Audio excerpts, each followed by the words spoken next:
একটি ছোট আমানত, বড় জান্নাত।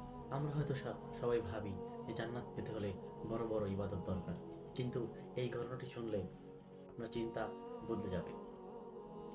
এক লোক ছিল, না তার ছিল তেমন কোনো টাকা পয়সা, না ছিল তার কোনো সুপরিচিত, না ছিল তার কোনো ভালো আমল। কিন্তু সে একদিন রাস্তা দিয়ে হেঁটে যাচ্ছিল। এমন তো অবস্থায় তিনি একটি রাস্তায় থলে পেল, যেই থলের ভিতর ছিল অনেক স্বর্ণ মুদ্রা।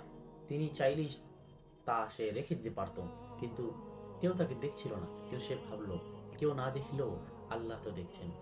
তাই তিনি সেই থলেটি নিয়ে মসজিদে গেল এবং ঘোষণা দিল যে যদি কারো কিছু হারিয়ে থাকে, তাহলে সঠিক যদি প্রমাণ দিতে পারেন, তাহলে নিয়ে যাবেন। অতঃপর কিছুদিন পর একটি লোক আসলো এবং সে তার সঠিকভাবে সেই থলের বিবরণ দিল, অথবা সেই লোককে ফিরিয়ে দিল। যে এই থলেটি পেয়েছিল, কিছুদিন পর সে মৃত্যুবরণ করলো এবং কিয়ামতের দিন আল্লাহ তাআলা তাকে জান্নাতের সুসংবাদ দিল। ফেরেশতারা তাকে জিজ্ঞেস করলো, হে আল্লাহ, কি কারণে তাকে জান্নাত দিলেন? তখন আল্লাহ বললেন, তার সেই আমানতের কারণে। তাই আমাদের কাছে যদি কোনো আমানত আসে, সেটা আমরা ফিরিয়ে দেওয়ার চেষ্টা করব। আর আমানত রক্ষা করা ঈমানের একটি অংশ। মনে রাখবেন, বান্দা ভুলে গেলেও আল্লাহ তা ভুলেন না।